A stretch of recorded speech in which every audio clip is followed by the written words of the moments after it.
Je, wewe ni kiongozi wa kiroho? Hapa namaanisha askofu, mchungaji, mzee wa kanisa ama kiongozi wa idara fulani kanisani kwako.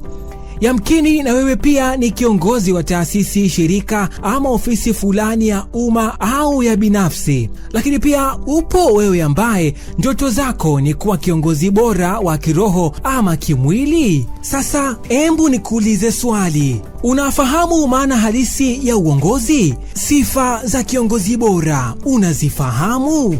Vipi kuhusu aina mbalimbali za uongozi na namna ya kuenenda kama kiongozi bora na mwenye maadili? Basi usikose kufuatilia kipindi cha Dawati la Uongozi kitakachokupa maarifa yatakayokujenga kwa kiongozi bora na mwenye maadili yanayokubalika na jamii na watu unaowaongoza. Kama ambavyo watu husema, ni bora kiongozi bora kuliko bora kiongozi. Ni kila Jumanne kuanzia saa 3 kamili usiku hadi saa 4 kamili usiku, na marudio ni Jumamosi kuanzia saa 3 kamili usiku hadi saa 4 kamili usiku, hapa hapa Habari Maalum TV. Utaungana na mwenyeji wa kipindi hiki, Askofu Mkuu wa FPCT Mchungaji Steve Mulenga. Usipange kukosa.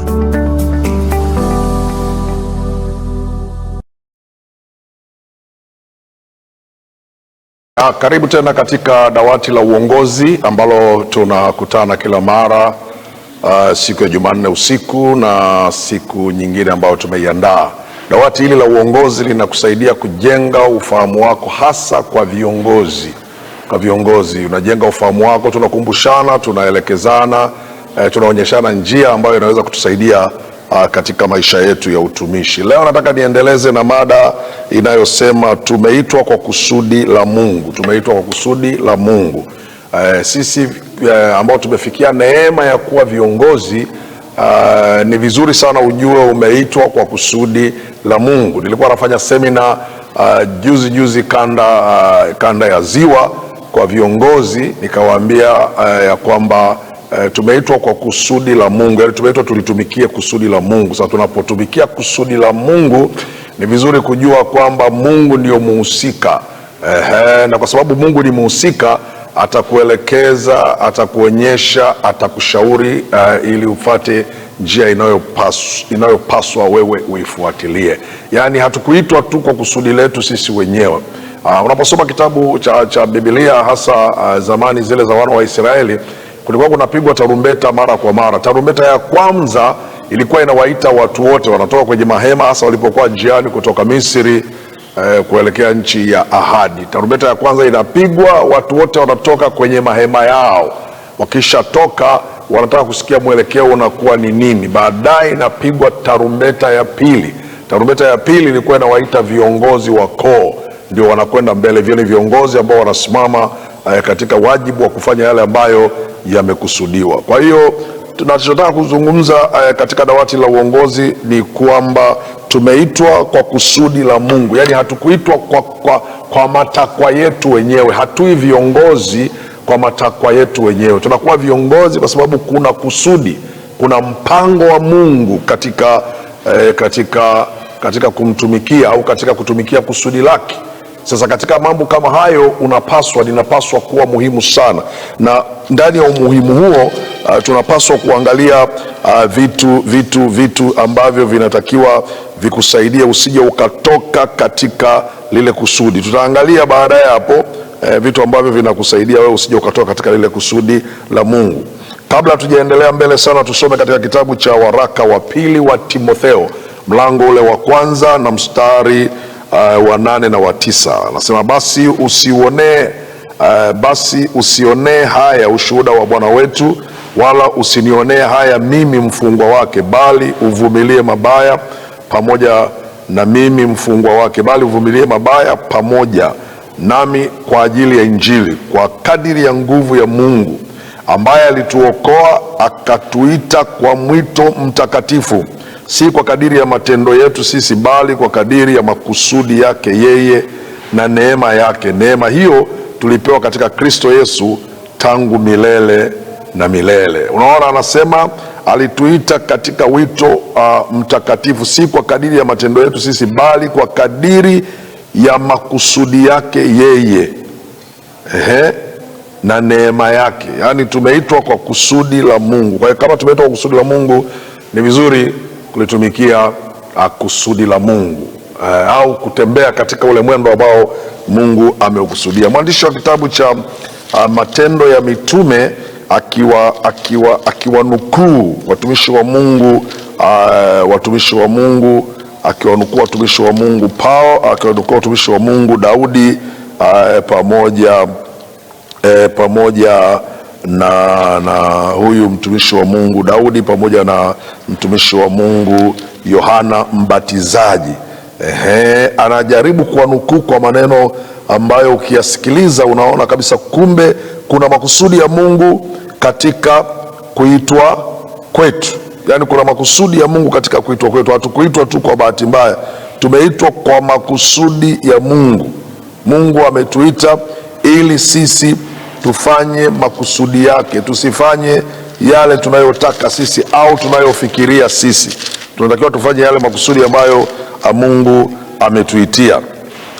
Tukijua hayo makusudi ya Mungu ambayo Mungu ametuitia, tunaweza tukafanya vizuri sana katika maisha yetu ya kumtumikia Mungu. Katika Matendo ya Mitume ile sura ya 13, Biblia inasema hivi, mstari ule wa 36, kwa maana Daudi akisha kulitumikia shauri au kusudi au mpango, Daudi akisha kulitumikia shauri la Mungu katika kizazi chake, alilala akawekwa pamoja na baba zake, akaona na uharibifu, bali huyu alifufuliwa na Mungu, hakuona uharibifu. Hapa anazungumzia Daudi akisha kulitumikia shauri la Mungu katika kizazi chake akalala. Yaani kuna kusudi au kuna shauri au kuna mpango wa Mungu ambao Daudi aliutumikia. Kumbuka hili ni dawati la uongozi, tunazungumzia mambo ya kina. Akiisha kulitumikia shauri la Mungu, yaani Mungu alikuwa na shauri, Mungu alikuwa na mpango, Mungu alikuwa na kusudi lake. Kwa hiyo tumeitwa sio kutumikia kusudi letu au mawazo yetu au matakwa yetu, napaswa sana kutumikia lile kusudi la Mungu katika maisha yetu. Katika sura hiyo ya 13 ukija mstari ule wa 23 unasema, katika uzao wake mtu huyo Mungu aliwaletea Israeli mwokozi, yani Yesu, kama alivyoahidi. 24, Yohana alipokuwa amekwisha kuwahubiria watu wote wa Israeli habari za ubatizo wa toba kabla ya kuja kwake, naye Yohana alipokuwa akimaliza mwendo wake, alinena, mwanidhania mimi kuwa ni nani? Mimi siye, lakini angalieni, anakuja mmoja nyuma yangu, ambaye mimi sistahili kulegeza viatu vya miguu yake. Unaona, Yohana anasema alipokuwa akisha kumaliza mwendo. Unaona, Yohana alikuwa anamaliza mwendo, Daudi alimaliza kusudi la Mungu, au Daudi alitumikia kusudi la Mungu. Katika kutumikia kusudi la Mungu kuna mwendo, yaani kuna msafara ambao unahitaji kuwa makini sana kama kiongozi wa kiroho. Wakati mwingine anasema ni vizuri uwe na antena ambayo inaweza ikawa inanasa mawimbi, inanasa mambo ambayo Mungu amekukusudia. Na kumbuka, tunapojifunza katika dawati la uongozi, sio kwamba mimi nimefika au mimi nina uwezo au mimi naelewa sana. Hapana, niko hapa tuweze kujengana, kwa sababu ninakuona na ninaona ndani yangu kuna kusudi la Mungu ndani yako. Kuna kusudi la Mungu ndani yako. Sasa unatakiwa uwe makini ili utimize lile kusudi la Mungu. Utimize lile shauri la Mungu katika maisha yako, umalize ule mwendo kama Biblia inavyosema. Yohana akisha kuumaliza ule mwendo, au alipokuwa anakaribia kuumaliza ule mwendo, akasema, mnanidhania ya kuwa mimi ni nani? Mimi si yule, mimi ni mtu, au mimi ni sauti ya mtu aliaye nyikani. Naona yuko aliyesimama mbele yenu mwenye uwezo zaidi yangu, bali pengine sasa mimi sina budi kushuka ili yeye aongezeke, mimi sina budi kupungua ili yeye aongezeke. Yaani ni mtu alikuwa focus, alikuwa anaelewa lile kusudi la Mungu katika maisha yake, pamoja na kwamba kuna changamoto zinatokea. Hata kwa Daudi kuna changamoto zilitokea katika kutimiza kusudi la Mungu. Ndio maana kule anasema lile kusudi la Mungu tunalitimiza, ule wito mtakatifu tunautimiza, makusudi ya Mungu kwa neema yake. Yaani pia kuna neema ambayo inapaswa sana kama kiongozi wa kiroho, kama kiongozi unayesikia katika dawati hili, usije ukasahau, usije ukajiepusha nayo. Haya, Mara nyingine tunapojiepusha na neema ya Mungu katika wito wetu huu, katika wito huu ambao tumeitiwa na Mungu, ndipo tunapofeli au tunaposhindwa kutimiza lile kusudi la Mungu. Hujaitwa katika uongozi kufanya matakwa yako. Hujaitwa katika uongozi kusikiliza kila kinachokuja. Umeitwa katika uongozi ili utimize makusudi ya Mungu. Hao watu unaowaongoza au watu walio mbele yako si watu wako, ni watu ambao kwenye kusudi na mpango wa Mungu. Ninapoangalia maisha ya Musa pia yananipa changamoto, yananipa kunifundisha kujua Mungu alimwita Musa kwa makusudi yake. Wale mnaosoma Biblia na tunaendelea kusoma Biblia, mnafahamu Musa, historia yake. Wana wa Israeli walikuwa wametakiwa kuuawa watoto wa kiume na mfalme Farao. Tunasoma Kutoka sura ya kwanza, tukisoma hiyo sura mpaka mistari ya 15 tunaona hicho kisa kilivyokuwa. Farao alibidi ashangae, ashtuke baada ya kuona ya kwamba watoto wa Kiebrania wanazidi kuwa wengi katika nchi ya Misri. Na Biblia inatuambia wazi, huyu alikuwa ni mfalme yule ambaye alikuwa hamjui Yusufu. Na huyu mfalme akapata taharuki, akasikia kuna hali isiyo ya kawaida. Akasema na watu wake ya kwamba tuwatendee Waisraeli kwa akili. Tuwatendee Waisraeli kwa akili, maana wasije wakaongezeka wakati wa vita, tutakapokuwa tunapigana na mataifa mengine, wao wakajiunga na mataifa yale alafu wakatushambulia. Maandiko yanasema akaongea na wazalisha wa Kiebrania Shifra na Pua, akawaambia, muonapo wanawake wa Kiebrania wanapozaa, wanapokuwa tayari wakati wa kujifungua, mkiona ni mtoto wa kiume hakikisheni mnamuua. Biblia inasema wale wazalisha wakasikia ule ujumbe, lakini kwa sababu walikuwa wanamcha Mungu, hiyo namba moja. Lakini pili, kwa sababu kuna kusudi la Mungu, hiyo ni namba mbili. Wakakaa katika kumcha kwao Mungu viongozi hao wa kitengo cha uzalishaji, lakini pia wakajua kusudi la Mungu, kwamba kuna mpango wa Mungu katika hawa watoto. Unaona? Kwa hiyo hawakuwaua wale watoto, wakawaacha hai. Watoto wakaongezeka. Farao alipoona jambo lile likamchukiza sana. Maandiko yanasema akaongea na askari wake, akaongea na watumishi wake katika nchi ya Misri. Sasa mkiwaona watoto wa kiume wamezaliwa, hakikisheni mnawaua. Na ndio hapo sasa vita kubwa ikatokea ya mauaji ya watoto. Lakini mama yake Musa, ambaye alikuwa anatoka kabila la Walawi, katika kitabu cha Kutoka sura ile ya pili, tunaona wazi kabisa maneno haya yanatuonyesha vizuri kabisa. Mstari wa kwanza unasema hivi: mtu mmoja wa nyumba ya Lawi akaondoka akaoa binti mmoja wa Lawi. Yule mwanamke akachukua mimba, akazaa mwana. Alipoona ya kuwa ni mtoto mzuri, akamficha miezi 3, na alipokuwa hawezi kumficha tena, akampatia kisafina cha majasi, akakipaka sifa na lami, akamtia huyo mtoto ndani yake, akakiweka katika majani kando ya mto. Unaona, huyu mwanamke ni wa Kilawi na muoaji alikuwa ni Mlawi. Na kwa historia ya Biblia, watoto 12 wa kiume wa mfalme au watoto 12 wa kiume wa Yakobo walikuwa wamepewa nafasi zao kila mmoja wao. Muda wangu sio rafiki kukuelezea kila mmoja nafasi aliyopewa, lakini kumbuka Yuda alikuwa ni katika kipengele cha sifa. Yani ukoo wa Yuda wao walikuwa ni watu wa sifa, kulingana na yule mama alipokuwa anazaa watoto akasema, Mungu umenipa huyu atakuwa mtu wa sifa. Lakini Lawi walikuwa wanahusika na mambo ya ukuhani, mambo ya madhabahuni, mambo ya kitumishi, hawa Walawi. Sasa huyu mwanamke wa Kilawi na mwanamume wa Kilawi wakaoana. Walipooana ndio kipindi hicho ambacho mfalme Farao anataka watoto wa kiume wauawe. Huyu mama alipokuwa mjamzito na alipojifungua mtoto, alipomtazama, Biblia inasema aliona ni mzuri. Si tu uzuri huu wa nje, lakini aliona kuna kitu ndani ya mtoto huyu. Hiyo namba moja. Lakini namba mbili, alijua nikiua mtoto huyu au nikiruhusu mtoto huyu afe, maana yake ninaua maswala ya kikuhani. Kuishi katika kusudi la Mungu kunahitaji kuwa na ufahamu, kunahitaji kutambua. Ukiwa kiongozi usio unapelekwa na kila jambo. Ndio pointi yangu itakavyokwenda huko mwisho. Tuna viongozi ambao Mungu ametupa neema, Mungu amekupa neema, lakini tatizo linalokukumba, kuna vitu vinakufanya unatoka katika kutimiza lile kusudi la Mungu. Tutaangalia hapo baada ya muda si mrefu sana. Vitu hivi vinakutoa katika kusudi la Mungu. Fedha inaweza ikawa namba moja, wewe inakutoa katika kusudi la Mungu. Yani fedha, utajiri, yani uwezo ambao Mungu amekupa unaweza kusababisha kukutoa katika kusudi la Mungu. Lakini pia umaarufu unaweza kusababisha ukutoe katika kusudi la Mungu. Inaweza kutoka katika kusudi la Mungu, au pia kitu kingine, yale mazoea, kujilazimisha kufanya mambo ambayo husingepaswa kufanya. Mara nyingi nimeona viongozi wengi wanatoka katika lile kusudi la Mungu. Huyu mama na mume wake wakamtunza mtoto anaitwa Musa. Tunapokwenda katika kitabu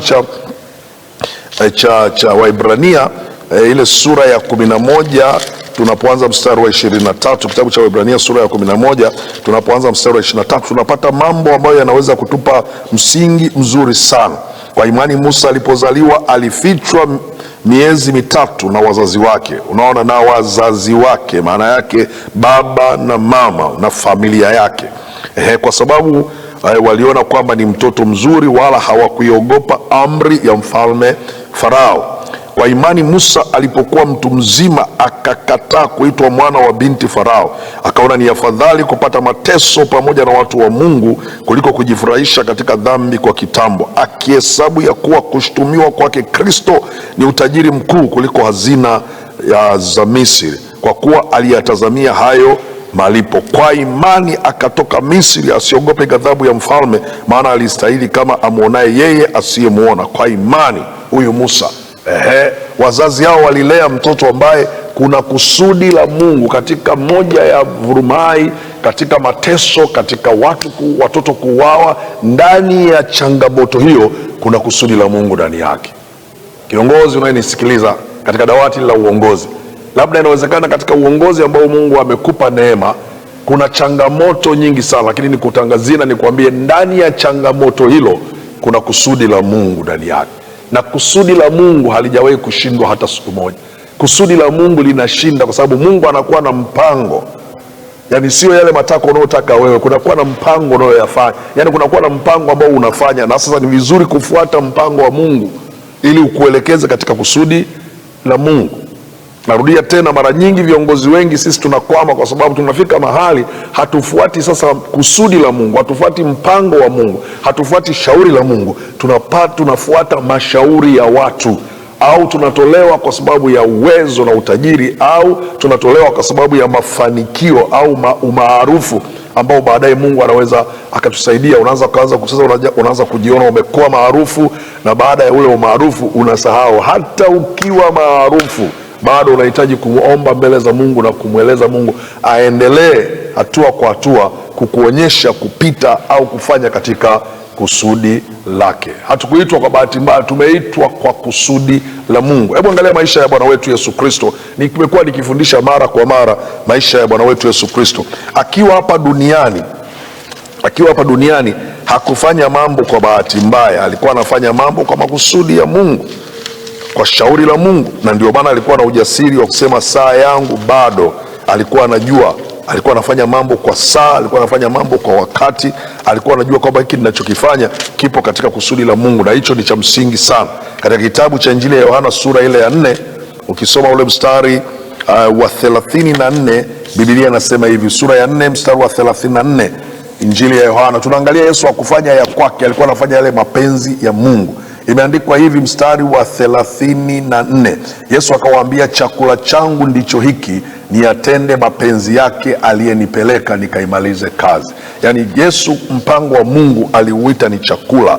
Unajua chakula ni kitu cha muhimu sana kwa mwanadamu ili aendelee kuishi, aendelee kusurvive, uendelee kupata nguvu, uendelee kutumikia. Chakula pia ni sehemu ya maisha. Sasa Yesu anasema, mimi sikuitwa kufanya mapenzi yangu, nimeitwa kuyafanya mapenzi ya Mungu, na mapenzi ya Mungu ndio hii, nikaimalize kazi ndio. Sasa anasema chakula changu mimi ni kuyafanya mapenzi ya Mungu. Kwa nini? Hapo juu wanafunzi wake walikuja na chakula, wanataka wampe yale, na walikuwa wameenda kuangaikia chakula wanachokitafuta kule. Na Yesu baadaye kumbe alikuwa anajua niko kwenye kusudi la mpango wa Mungu. Na moja ya kusudi la mpango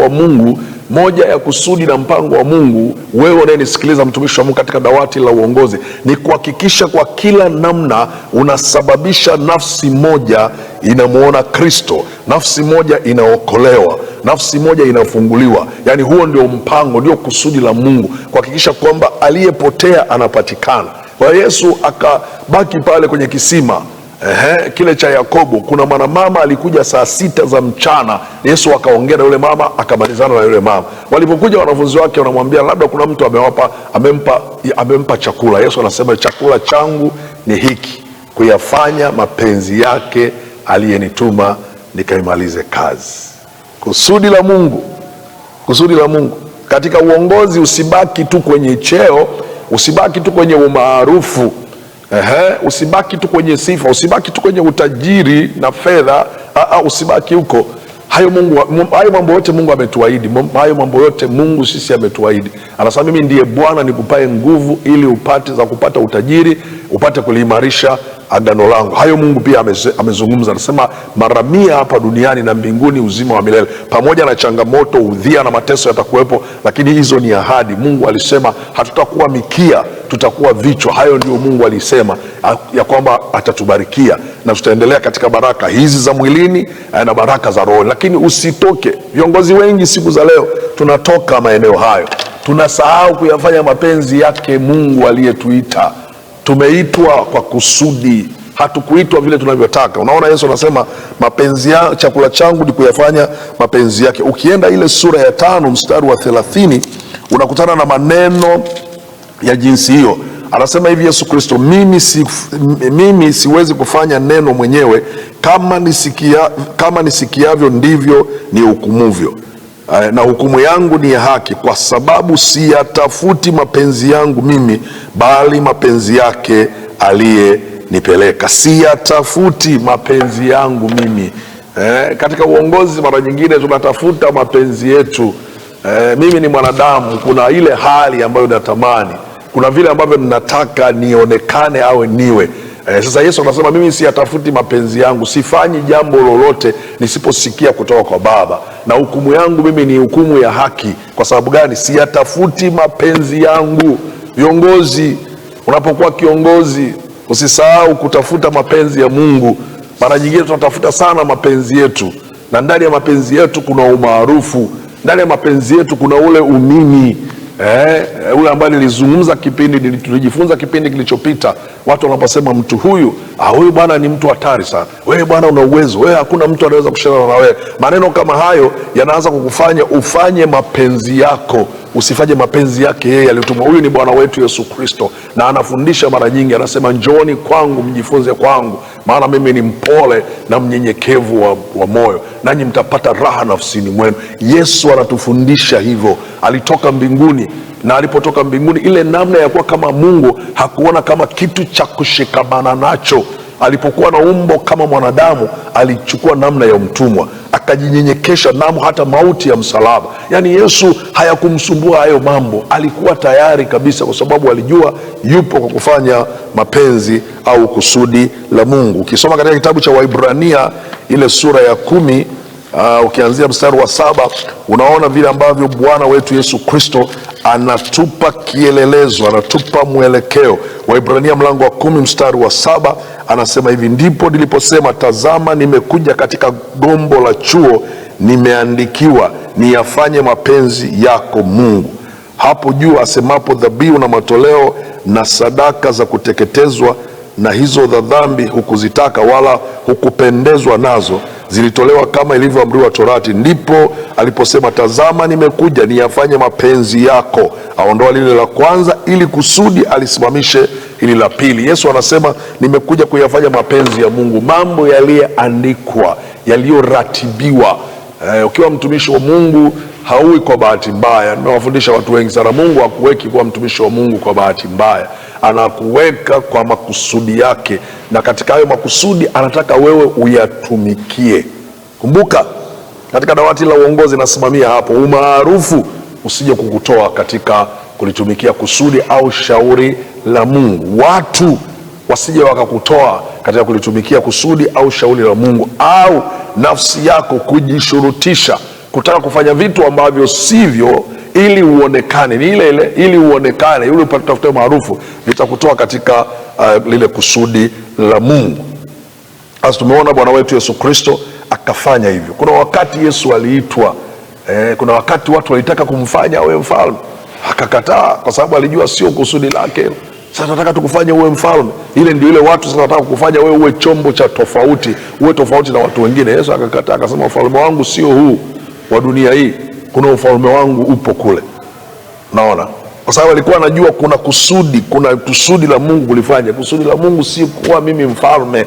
Kusudi la Mungu mimi ni kuwa mfalme wa wafalme. Kwa hiyo sasa ufalme tu peke yake hautanitosha, nitapoteza kuwa kutumikia lile kusudi la Mungu.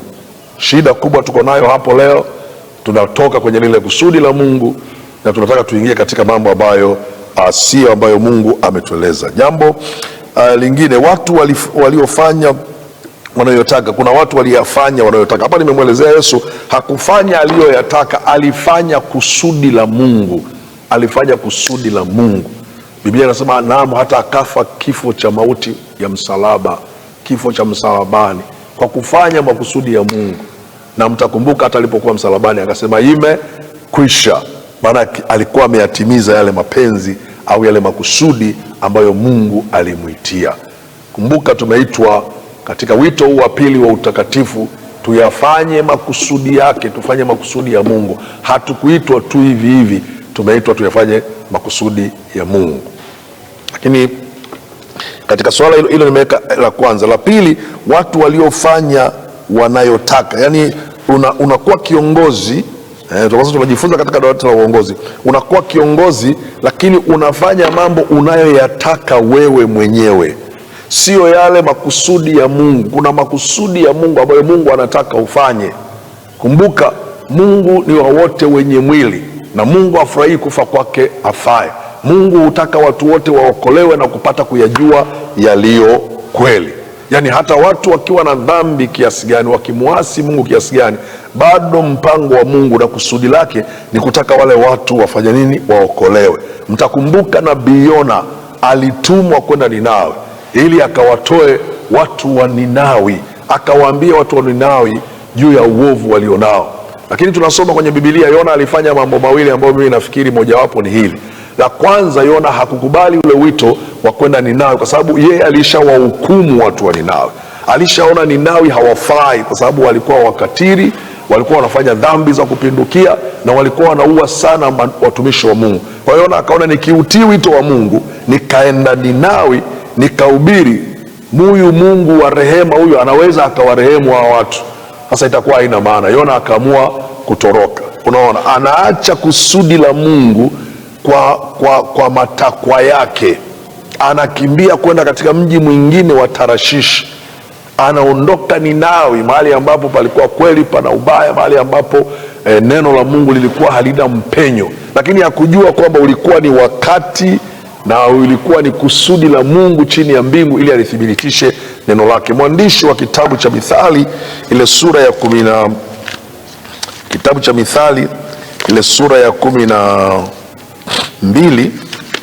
kitabu cha Mhubiri, sio Mithali, Mhubiri sura ya 12 mstari wa kwanza kabisa, Mhubiri anasema maneno haya. Sura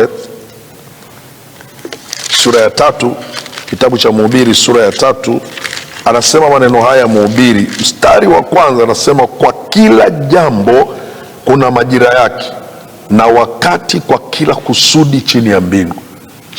Kwa kila jambo kuna majira yake na wakati kwa kila kusudi chini ya mbingu.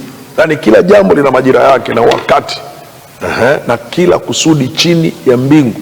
Kwa hiyo Mungu alikuwa anajua hapa ni wakati wangu, pamoja na kwamba Ninawi wanafanya vibaya, lakini Yona atakapokwenda Ninawi atasababisha yale makusudi yangu ya kuwapata wale watu wa Ninawi.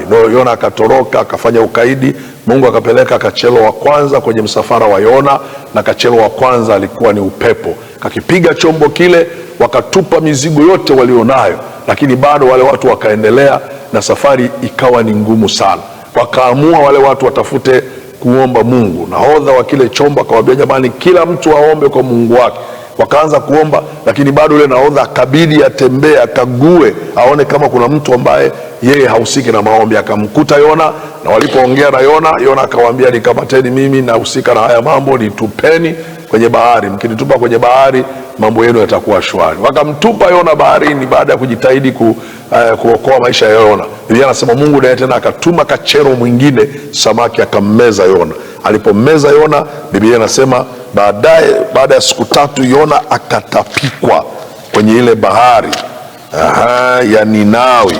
Watu wa Ninawi wakashangaa walipoona samaki mkubwa anatapika mtu, wakabidi waamini na maneno aliyokuwa nayo. Alafu akapeleka taarifa kwa mfalme, na jamii yote wakaomba Mungu, na mfalme akatangaza kuomba, akatangaza wanyama wote wafunge, wavae magunia, halafu wapate majibu. Sasa sikiliza Yona anavyopishana na makusudi ya Mungu.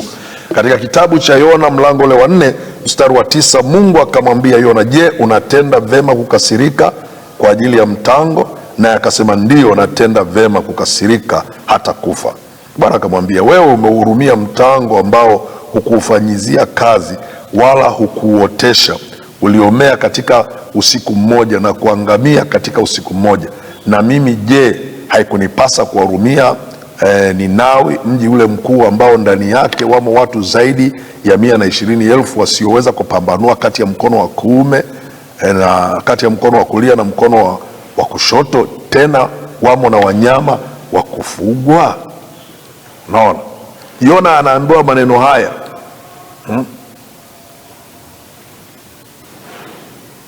anaambiwa maneno haya na Mungu kwa sababu alikasirika. Mstari wa 3 unasema basi Bwana, Yona wakati anaomba anasema, Bwana, na kuomba uniondolee uhai wangu, maana ni afadhali nife mimi kuliko kuishi. Naye akasema, je, unatenda vyema kukasirika? Ndipo Yona akatoka mjini akaenda akapanda upande wa mashariki wa mji, akajifanyia kibanda huko, akakaa chini ya uvuli hata aone mji ule utakuwaje. Naye Bwana Mungu aliweka tayari mtango.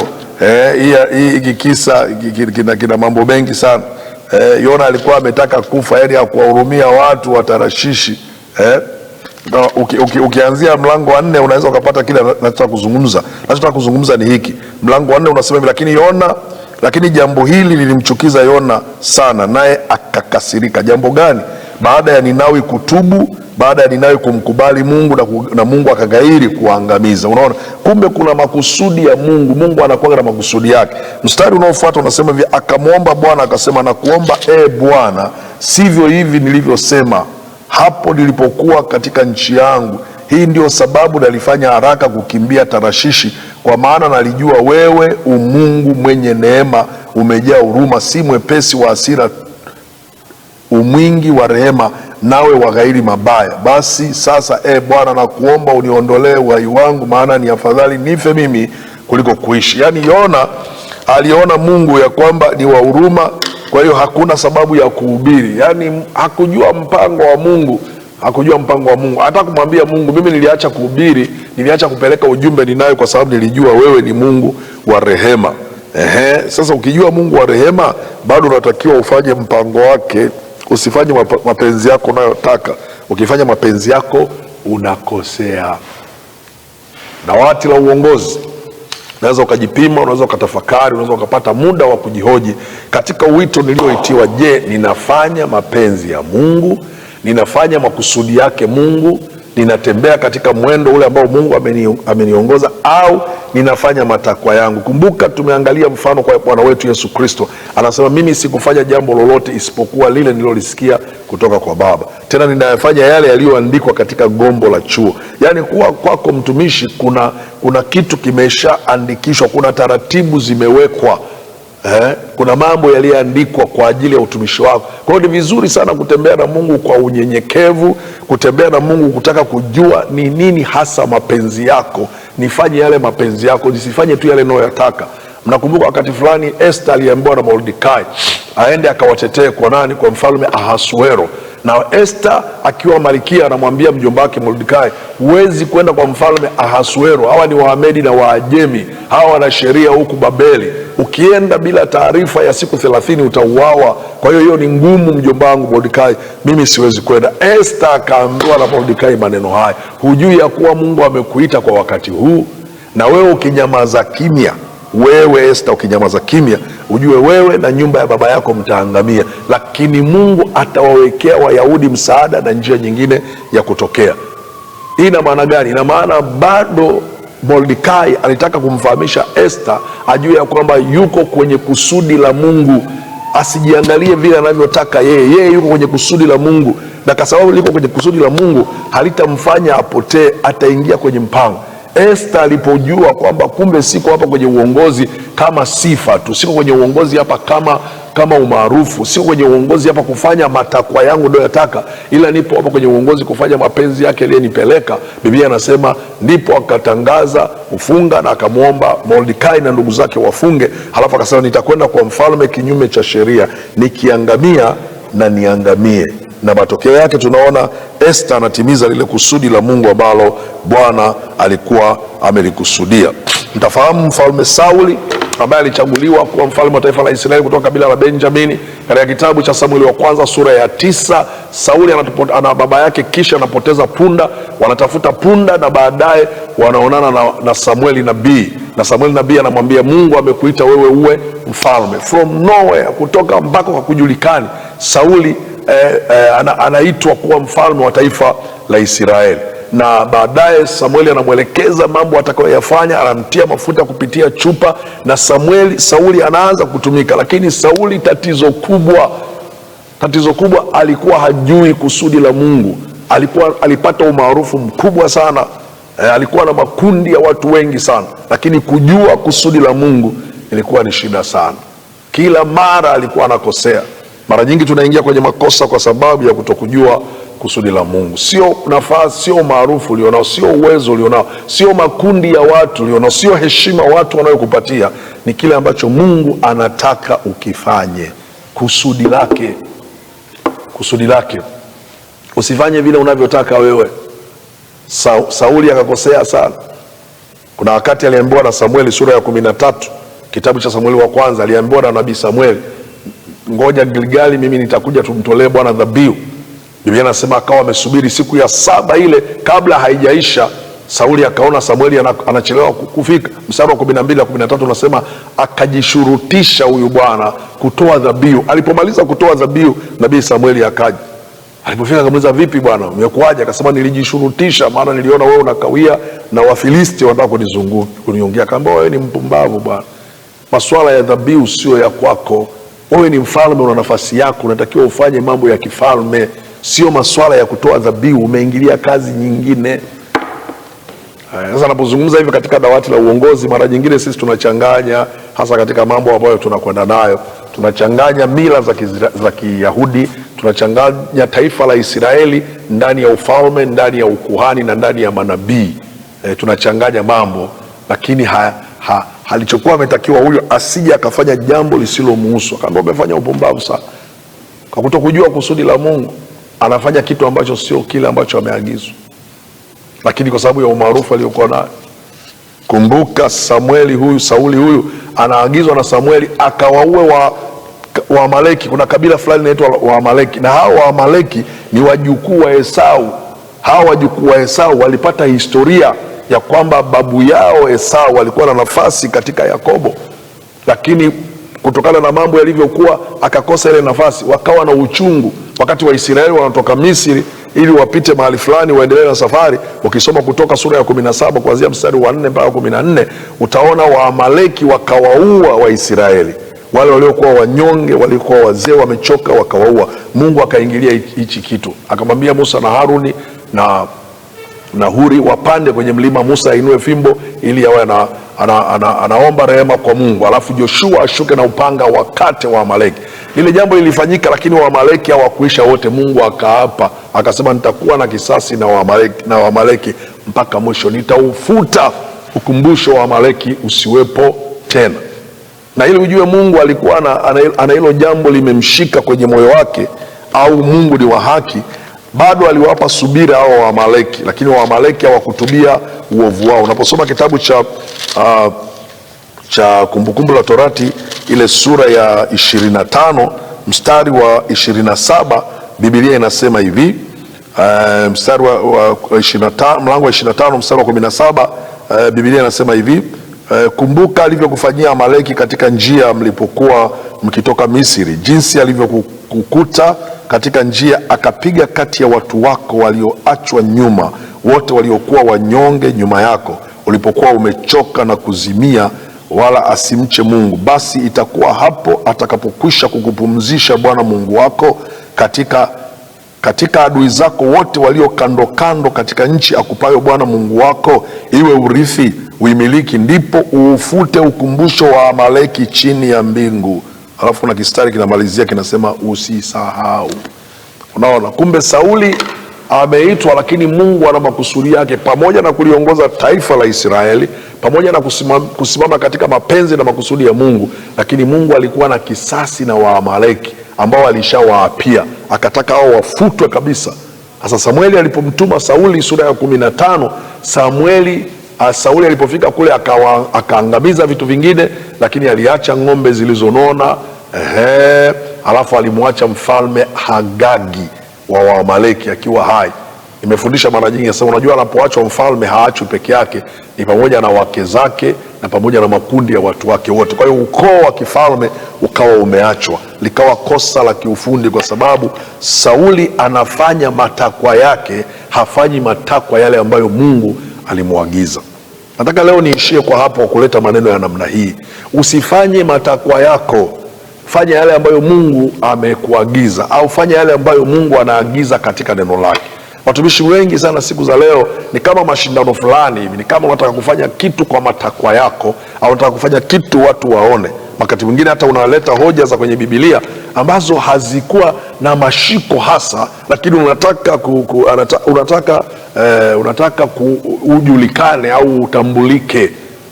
Utapata hizo mambo na itakutambulisha, lakini kumbuka mpendwa, utatambulika mbele za Mungu. Ndio maana Mungu kupitia Yesu Kristo katika kitabu cha Mathayo anasema, siku ile watu wataniambia, hatukutoa unabii kwa jina lako na tukafanya haya na haya kwa jina lako. Yesu hata kataa, atasema dhahiri, lakini ondokeni kwangu, siwajui ninyi mtendao maovu. Unaona, yani hata masuala ya kufanya mambo fulani kwa jina la Yesu hayakupi nafasi wewe. Ni lazima uwe umefanya hayo mambo kwa kusudi la Mungu, si kwa matakwa yako, si kwa njia fulani ili utengeneze kitu fulani watu waone ya kwamba labda wewe ni una upako sana. Fanya mapenzi ya Mungu. Mtu mmoja anaitwa Balamu aliitwa na mtu mmoja anaitwa Baraki, akamwambia nitakupa pesa kanilogee Waisraeli. Kumbuka Waisraeli walishaambiwa, atakaye kulani wewe atalaniwa, atakaye kubariki wewe atabarikiwa. Huyu jamaa alipokwenda kuwalani Waisraeli, hii kitu ikawa ngumu kwake. Baadaye akaambiwa sana, Bwana hakikisha unasema. Akasema hapana, nitasema tu lile ambalo Mungu ataniambia, kinyume cha hapo sitasema tofauti na vile Mungu ataniambia. Japo huyu jamaa hakuwa mzuri sana, lakini hapa tunajifunza ya kuwa alikuwa tayari kusema kile ambacho Mungu amemwambia. Usifanye tu kwa sababu watu wanasema, usifanye tu kwa sababu vile watu wanakuambia, fanya kwa sababu Mungu anakuagiza wewe. Mfalme Yeroboamu tunakumbuka aliacha shauri la Mungu, akafuata shauri la vijana. Ulikuwa una shauri la Mungu katika maisha yake kama kiongozi, kuna ramani ambayo Mungu anamuonyesha namna ya kuongoza, lakini akataka ushauri kwa wazee. Wazee wakamwambia, baba yako aliwatesa watu sana, kwa hiyo wapunguzie watu hawa, usifanye vile ambavyo baba yako alifanya. Akasema sawa, lakini akataka shauri kwa vijana. Vijana wakamwambia, usiwapunguzie hao jamaa, waongezee kabisa, uwabane kabisa. Maandiko yanasema huyu mfalme akachukua shauri la nani? La wale vijana, akaacha shauri la Mungu ambalo Mungu alimwagiza kufanya. Mungu ni mwingi wa rehema, anataka tuongoze kwa rehema, tuongoze kwa utaratibu. Dawati la uongozi linakusaidia kuelewa, je, unafanya mapenzi yake Mungu au unafanya matakwa yako wewe mwenyewe? Je, hayo unayofanya yanasukumwa na wito kutoka Mungu au yanasukumwa kwa sababu kuna maslahi fulani ambayo unayapata? Umaarufu huu unakufanya ufanye tofauti na mapenzi ya Mungu. Mwisho katika hilo, tatizo tunalokutana nalo sisi viongozi ni ufahamu na maarifa ya kiroho. Mara nyingine tunakosa ufahamu na tunakosa maarifa ya kiroho. Ukiwa na ufahamu wa kiroho, ukiwa na maarifa ya kiroho, hata usipojulikana na wanadamu, kama Mungu amekuita wewe, fanya makusudi yake. Kuna watu kwenye Biblia humu, watumishi wa Mungu kwenye Biblia humu, hata hatujui taarifa zao, hata hawana umaarufu, hawana majina, lakini walifanya makusudi ya Mungu na Mungu hawa akawakubali. Na wengine wako wenye majina walio maarufu kabisa kwenye Biblia na walifanya makusudi ya Mungu, lakini kuna wengine pia ambao walitafuta umaarufu kupindukia, wakajikuta wamekosea katika mpango wa Mungu. Mungu akusaidie, Mungu anisaidie, tumikia kusudi la Mungu kwa uaminifu, kwa unyenyekevu na kwa uadilifu. Bwana akubariki sana. Amen.